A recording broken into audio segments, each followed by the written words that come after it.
Alright, everybody, welcome back to this operation on the Battle of Tunisia.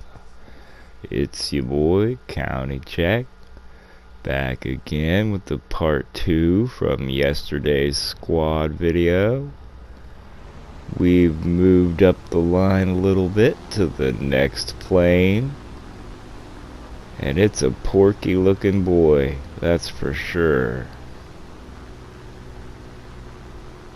Watching an interesting video on stall characteristics yesterday, and I learned that these rectangular style wings begin to stall like right next to the airframe and a little bit out onto the wing, like in the armpit of it, and then radiates out in like a curve from there.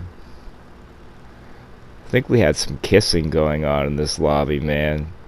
Bro with the red smoke was like loving up on the other squad mates there. Gotta watch these guys, man. You never know when they're gonna get fresh or when they're gonna be sour.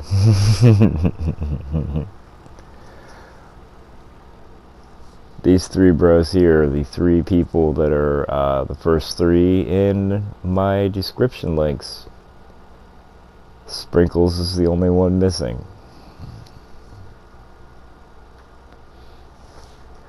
Even though I've only got to fly with him once, it was still an awesome experience. Shout out to Pro. We'll get in there eventually, man. I made a new friend online, which is like part of why I did this. I hope that we're able to get in and like fly together and have a good time. Like, I'm still in the phase where I'm kind of learning how to fly and cooperate with others and also fly against the enemy correctly, you know what I mean? Because you can do a lot of dumb stuff when you're trying to coordinate if you're not careful. It's times like this when I need to be able to drop my propeller pitch. Not that good yet. Usually I remember to hit automatic before I start getting into fights. I haven't quite got to the point where I can manipulate it there yet. When I watch these back and watch myself spraying like a garden hose, it's, I don't know how to describe it. It's culturally refreshing because I'm from America, you know, and we love spray and pray, bro. Hit them with the Madman, right? Put everybody's heads down and then the airplanes come.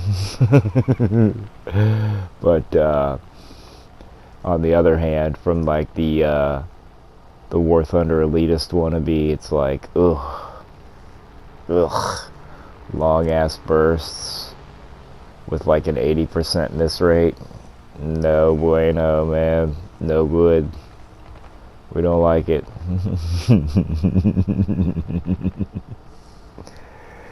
Oh, man.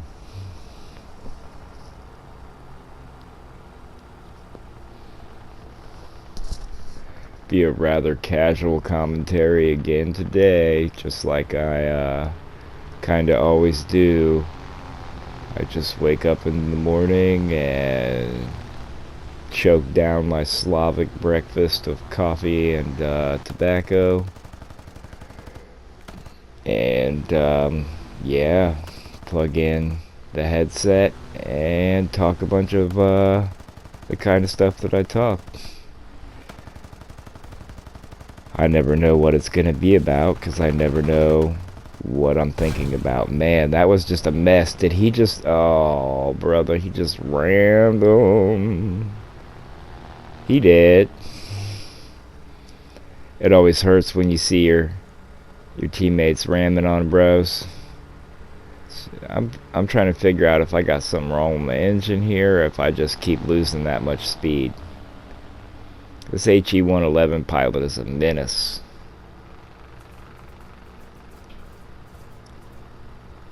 He got some decent aim there. but a miss is a miss. And I think I've realized that I'm just overheated and I need to bug out. Here comes the lads, though, to back me up. Bless their little hearts.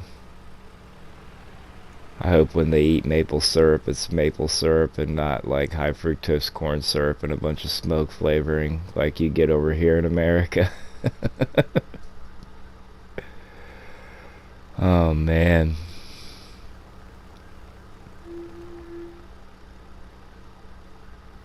I hear sirens out. I hope everybody's okay. I sort of have an overactive imagination, so whenever I hear the sirens, I'm like, ooh, man, it's the worst. Even though technically I would call myself a realist. I'm not an optimist. I'm not a pessimist. I'm more of like an Occam's razor realist. Like, simplest explanation generally holds out to be true because it holds the least friction. And whatever holds the least friction moves through the most easily, so, you know. I got the low IQ eyes on the front of this plane to match my flying skill. Oh, look at that, best squad. For some reason, I get best squad a lot when I fly with these guys. It's because they're kind enough to put the straps of the backpack on and haul my weight.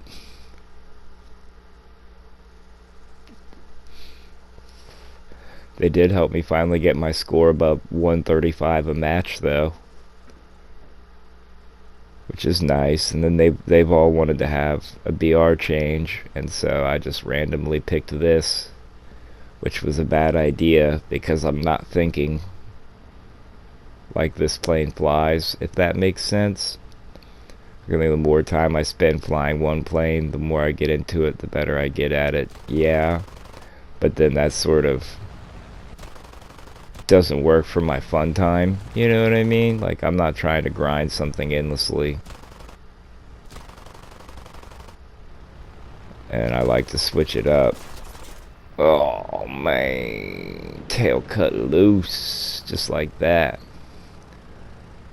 And so yeah, I picked a plane that I wasn't prepared to fly correctly, you know, even though I would imagine that that's a decent boom and zoom plane. That would probably be what you would do with it, or energy trap people, try to stall them out. It probably has good vertical, being 2 engines. Maybe I'm wrong though. Let me know how to fly that. A Yak 1, I think it was. I don't even remember, bro. People who remember the technical specifics of airplanes and tanks and armor ratios and things, they just it scared me, bro. I got no room in my head for that stuff. I'm thinking about other things, I suppose.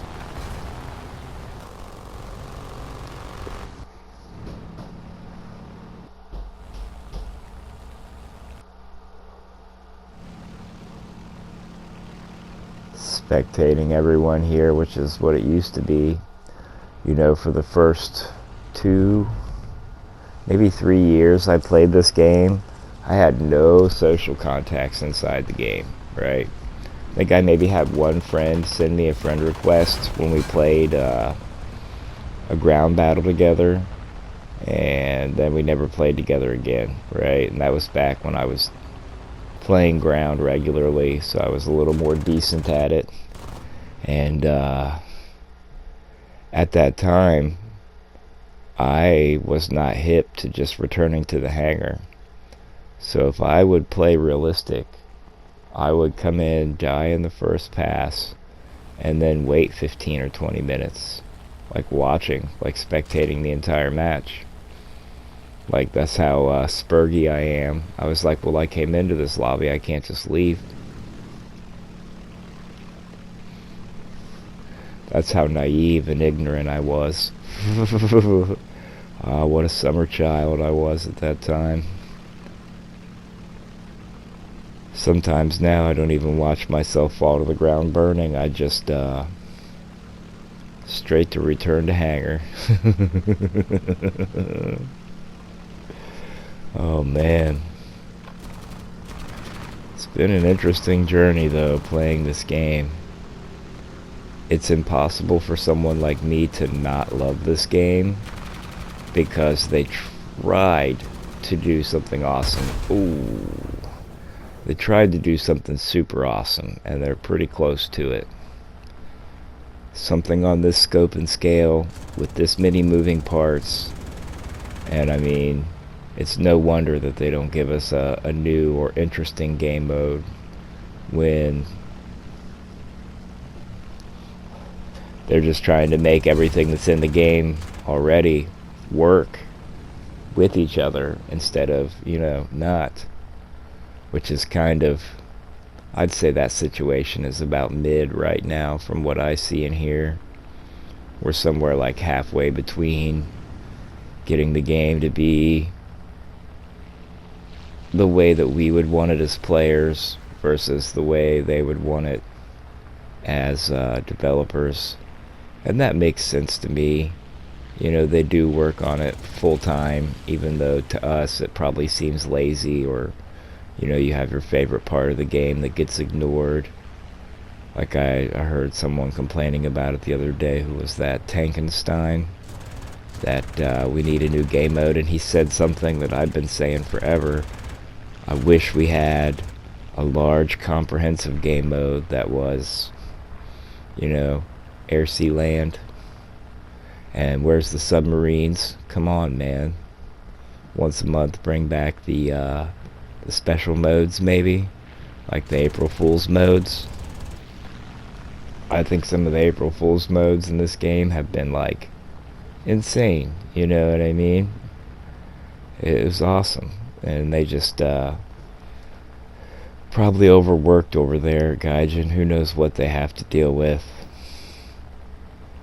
I tried watching one of their dev blogs, but I don't know, man. I couldn't listen to those guys talk. It was just not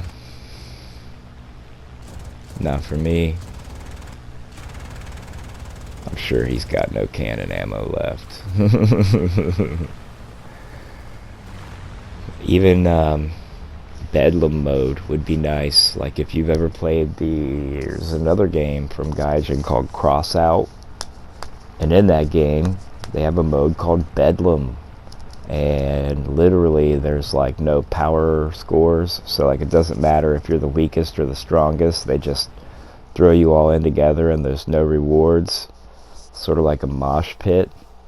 I think that would be awesome here, except for you might get reduced rewards in this game, because anything you do in this game that doesn't give you RP or SL, it's kind of like it's a waste of your time.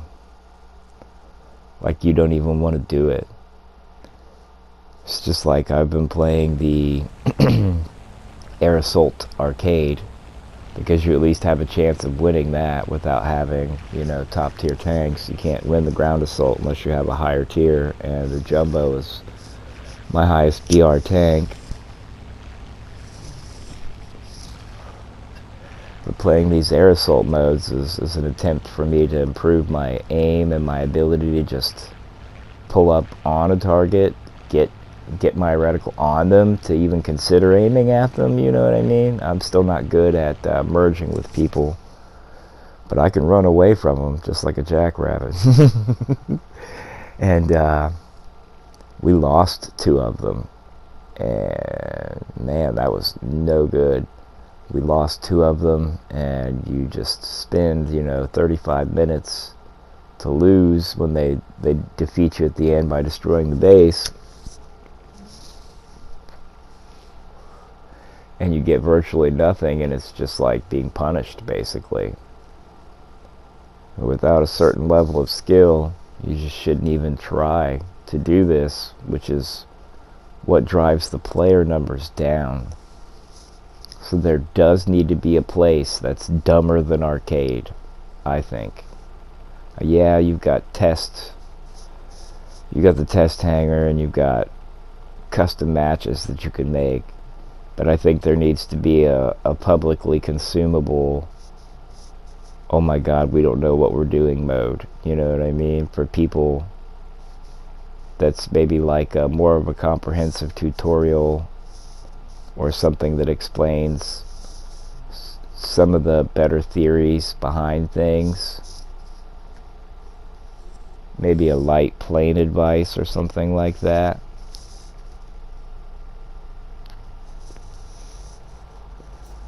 So that you can go in and it says, you know, this plane is an energy fighter, blah blah blah. Or this plane is for turn fighting, so on and so forth. I don't know. In my naive, childish way, which is kind of the mindset I try to keep, anything can happen anywhere at any time. Like, it's all possible. I don't know how probable it is, but possible, yes. And I just am always thinking about how to reduce friction and increase the experience for everyone around me, because that's kind of the doctrine I live my life by. Is how I've identified it. Like, to not let things stick to you. Don't hang on to negativity. You know, anything that you're doing that creates large amounts of friction, maybe you want to consider that, you know, that could be your sign that the universe or whatever is like disagreeing with you on what you should do. It goes back to my basic belief in the principle of evenness, balance. You know, what's considered evil and good are, you know, human concepts. So whether or not they're truly evil or truly good, it's almost something that you can't calculate. Because even if something, you know, dies in the forest, it still turns into fertilizer. I should have known better than to not watch that guy off my left wing. What a dummy I am. And so, yeah, and every time you do something that you think is super awesome, there's probably at least 3 unintended consequences that could be negative. And you might not even realize them because your focus will be elsewhere.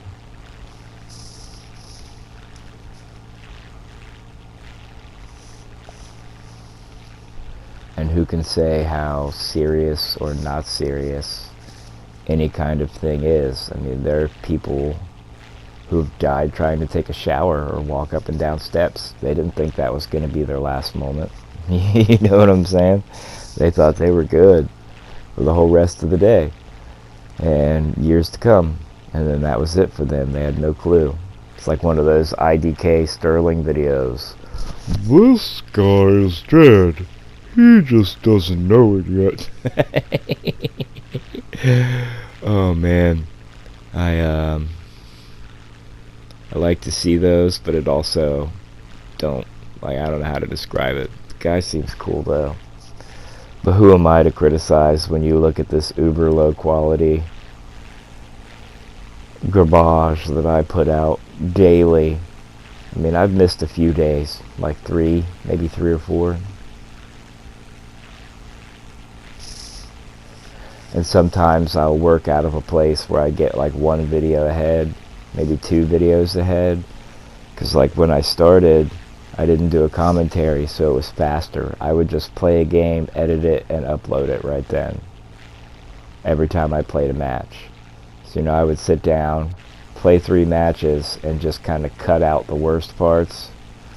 And I would be able to do that, you know, in about 5-6 minutes each, so it wouldn't add much more than 15 minutes.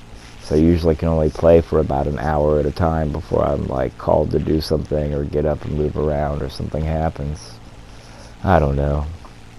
Either way, if you have been here with me listening, hanging out, watching the game, I appreciate you. If you've watched the video this far, you need to find something better to do. Consider liking, subscribing, commenting, yada yada yada, and all of that. But most importantly, I sincerely hope that you have a fantastic day, and that you don't let anything make you look down. You look up, see what's good in the world. I love you, and this is County Check, signing off. We will see you on the next one. Oh, sad.